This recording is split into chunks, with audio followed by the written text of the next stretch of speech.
So his movie is going to play out exactly how the movie is stated to play out. He made a what? He made a masterpiece. He's going to let the masterpiece play out. And it's back at that point, Yahweh Shai doesn't even know when he's going to come back. Exactly. You know, that's how you know Yahweh is really in control of the whole movie, bro. And that means you coming into, you know, your lot being born blind or turning into a mole or following all types of wickedness or being a prophet, a man of, you know, Yahweh Shai of the elect, the 1/3 coming into Jacob's trouble. That was all what? Predestined, preordained. You know, we don't have no say or nothing, man. It was predestined for us brothers to wake up one day and stumble upon the truth and grow and come into, you know, under the apostles and the elders at Great Millstone. And then it was predestined for these 2/3 wake up and be under ISUPK, IUIC, whatever these other bugged out camps are, or just being a simple 2/3 just living in the world, man. We ain't having no say. And speaking of having no say, going back to the video that we just played, guess who else has no say? Esau, Edom, and these other nations. They have no say. Talking about a peace this, peace that, ain't gonna be no damn peace. Why? Because you are in the movie of Yahweh Hashem, Yahweh Shai, and the movie states that you will go to war. You will go into the third woe, man. So go to that Thessalonians chapter 5, man. Ain't gonna be no peace, man. But when they shall say peace and safety and sudden destruction, so go grab that Thessalonians. Yeah, chapter 5.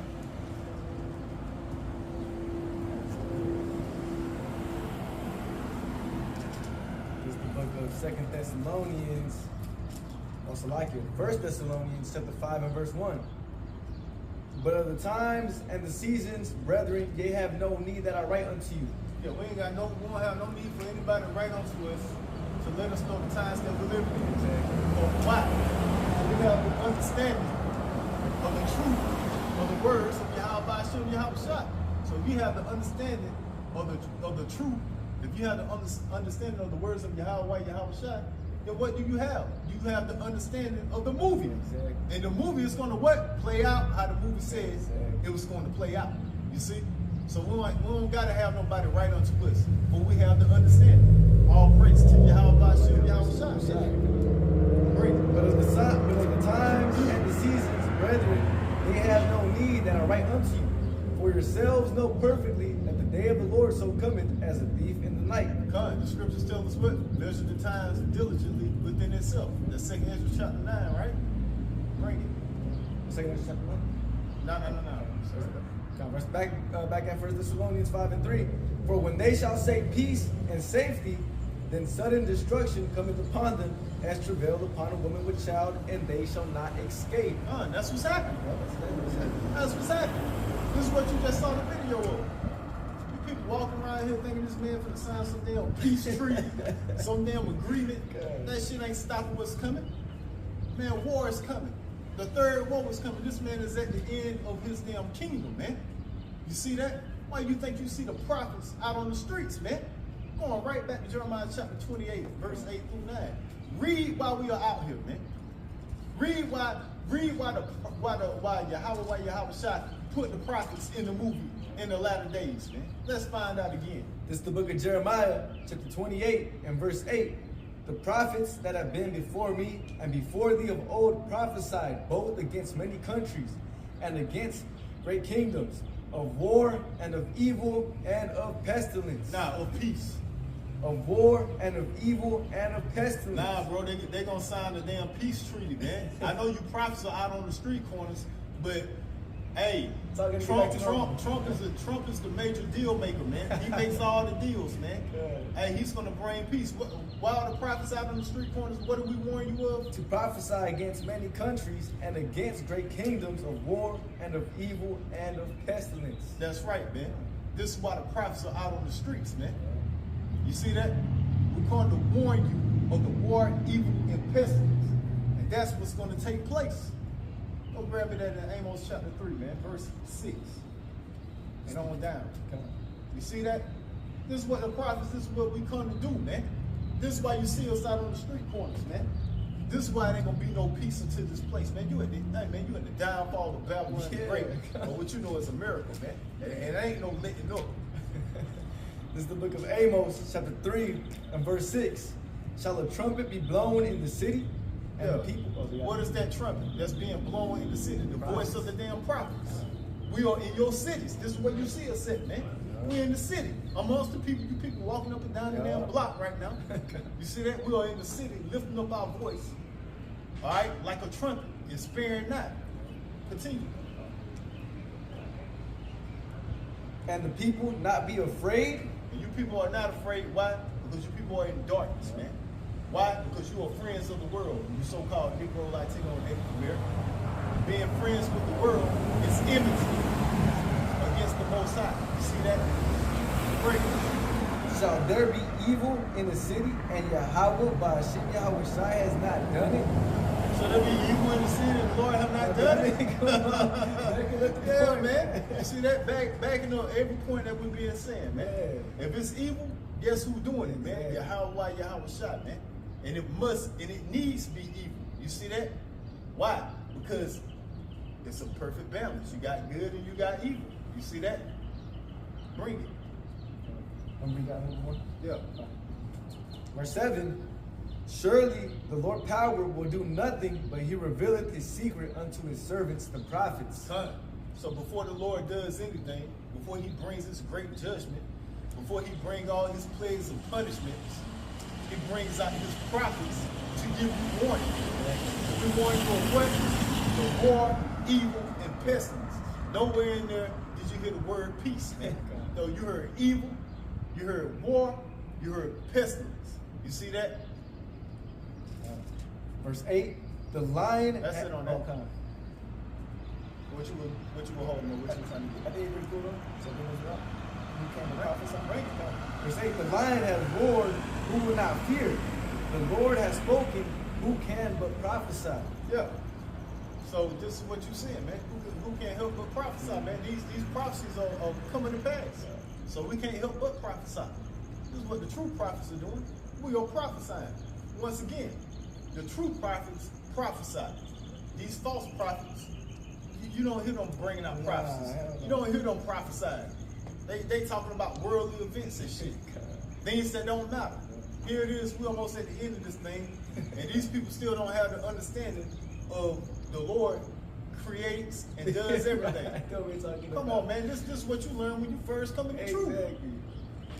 Hereditary. Right. But yeah, it's hereditary though. Some things are hereditary.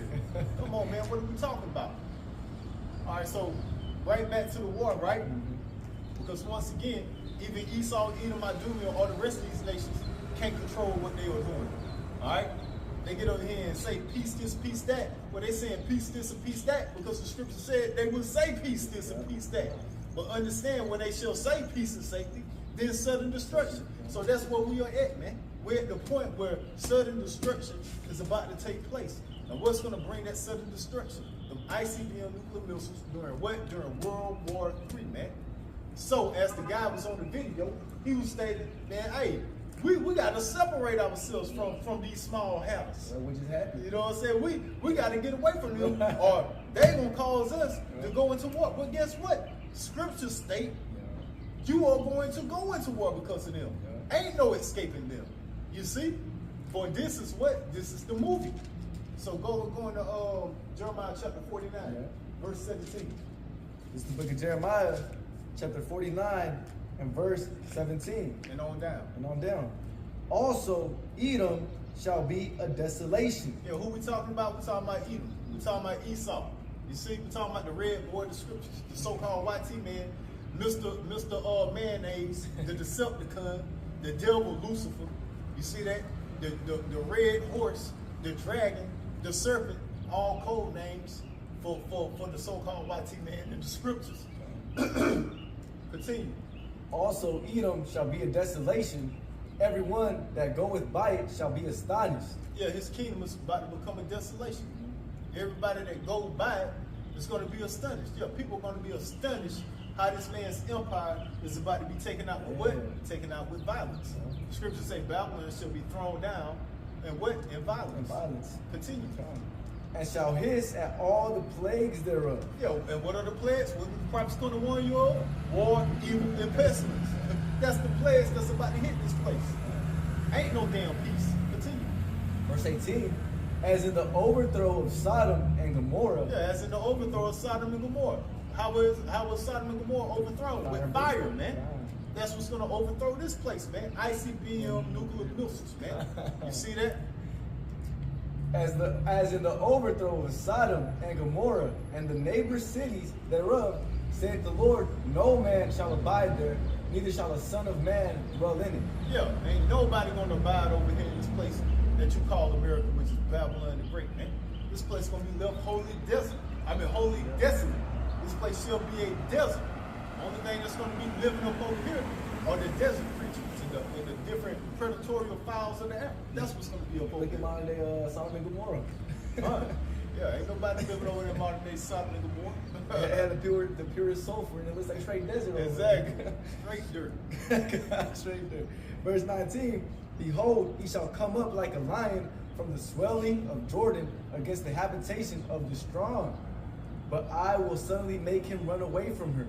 And who is a chosen man that I may appoint over her? For who is like me, and who will appoint me the time? And who is the shepherd that will stand before me? Exactly, and that's what you're seeing. That's what you're witnessing happen. You're seeing this man go over there to what you know as the Middle East, over there by Jordan, all right, with his chest pumped up, claiming that he got the greatest military ever, and they can do what they want and overtake what they want, and they control the Strait of Hormuz, and all these lies and clean lies that this man is talking and putting out. But Yahushua said what? He said, "Who is like me? Who's gonna turn me away? You see that? Who's gonna stop me from bringing this man down?" Yeah, Yahweh is about to let Yahushua off the leash, and he's about to come back, and he's going to perform. He's going to perform what? He's going to perform what the prophecy said he would do. But he's coming back to do what? To take down these nations and restore the kingdom unto Israel. You see that? To take down the fourth empire and establish the fifth kingdom. The fifth empire, which is what? An everlasting kingdom, an everlasting empire, which is once again the restoring of Israel. Continue. Verse 20. Therefore hear the counsel of the Lord that he hath taken against Edom. So who's going to be in power? Edom. You see that? Edom is in power. Exactly, bro. So once again, this goes back to what? To that statue in Daniel. Exactly. So this lets you know that the fourth kingdom is controlled by who? Edom. Continue. And his purposes that he had purposed against the inhabitants of Teman. Surely the least of the flock shall draw them out. Yeah, this is how you're going to lose your kingdom. Yeah. The least of your flock, the least of your people, meaning the Amalekites, because we're talking about Edom, the least of your flock, the least of your people, the Amalekites, what you know as the small habits, those individuals that's over there in the land, claiming to be a people that they're not, they're going to draw you into this war. You see that? And once they draw you into this war, what's going to happen? Surely he shall make their habitations desolate with them. Not only is this place going to become desolate, but the land of Israel is going to become desolate. Yeah, both of these land masses are going to become desolate. You see that? And that's how you know this vision is being made plain. Because what did Bruce say in the video? The only way we can get saved from this World War III happening is if we depart ourselves from Israel. Facts. Small habits. Is that not what we say? That the Most High said that they're actually going to come together and it's going to cause the desolation of them. And even that Edomite, well, he looked to be an Edomite, has said that if we don't depart ourselves from these Amalekites, that what? We're going to enter into World War III. Facts. So these people are seeing it, bro. And that goes right back to what The we was movie. talking about earlier. The movie's about the movie. Ain't no changing, ain't no switching up. You don't control shit. And what just happened to it? The movie states that that the least of the flocks is going to draw you out, meaning you have no control of the situation. I'm pretty sure that Israel and America really don't want to really want to go to war and lose their power. I'm sure Esau Edom don't want to lose his power. But guess what? He has no other choice but to lose his power, because the scriptures state that he will lose his power. You see that? It's all according to the movie. So yeah, both of those lands are going to be left desolate. Why? Because this is the movie of Yahushua. So what? The will of the Father shall be done, man. Got a precept for you? Go ahead. This back at Romans chapter 9 and verse 13.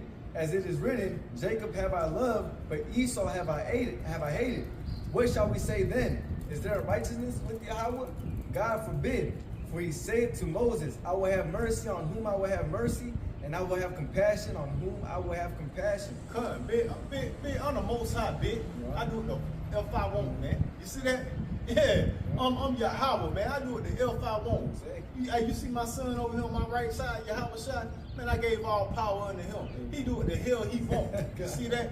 He doing what I told him to do. Anything that he states, anything that he want, hey, let it be done. Exactly. You see that? He's doing my will.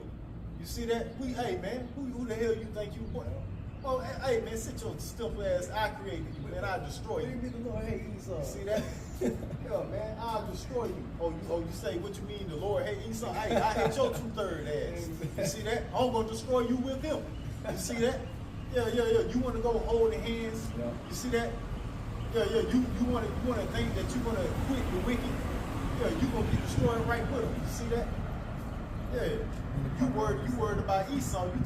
You thinking I just hate you? No, I hate you too. Exactly.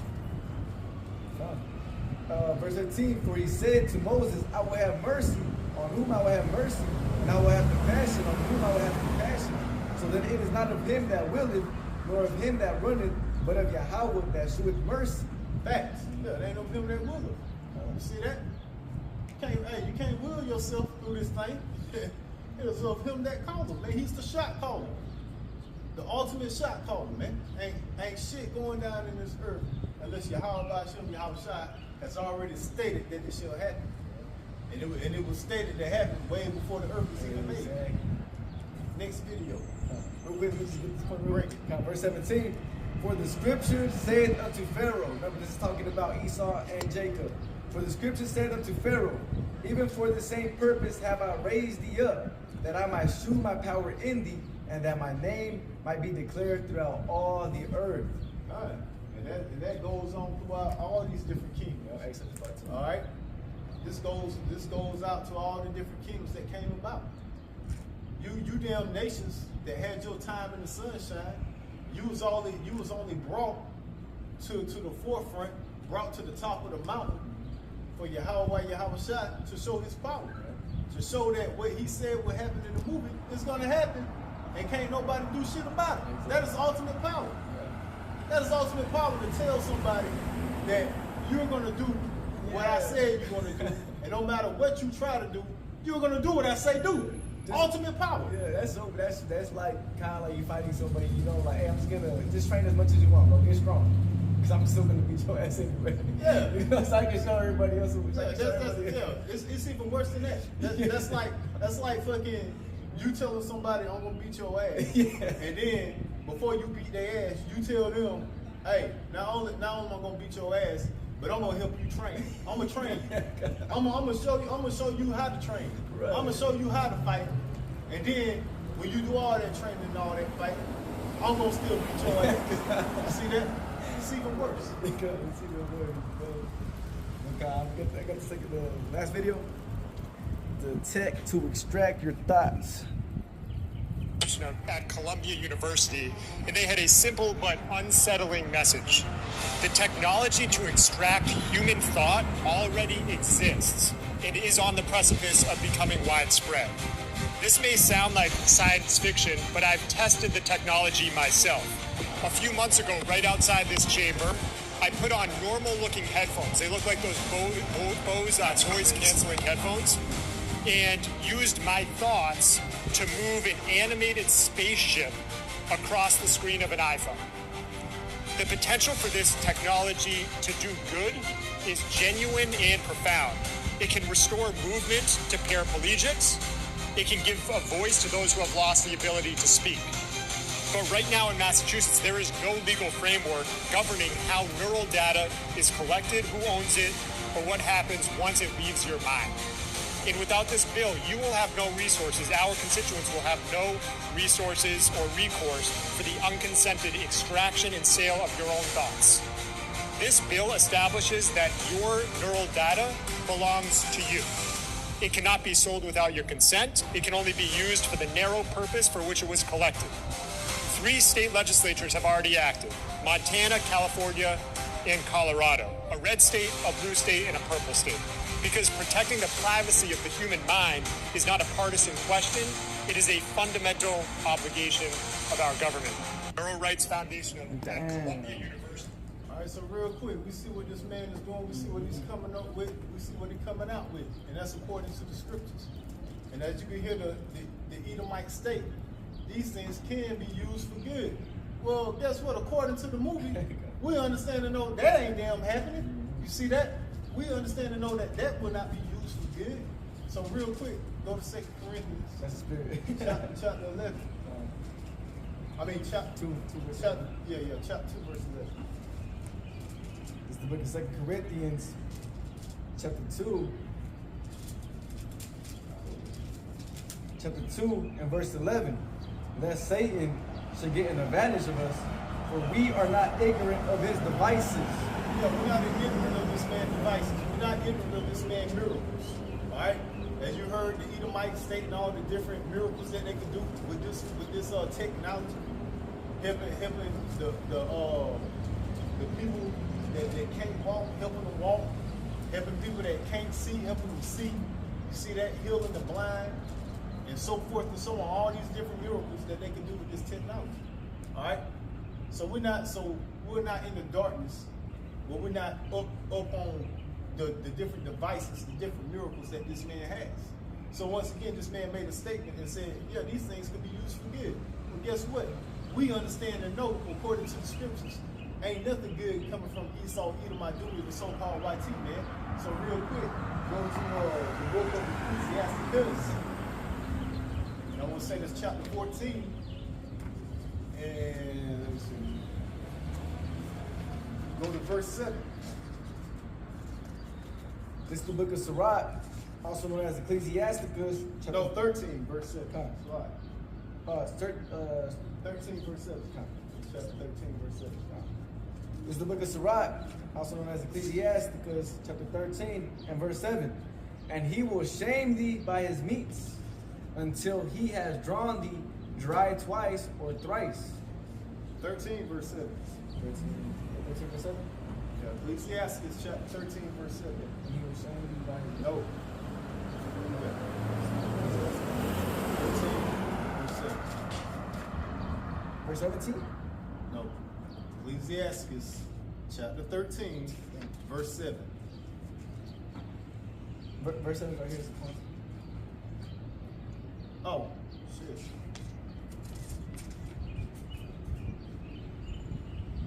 The hell? How your shit reading different than my shit?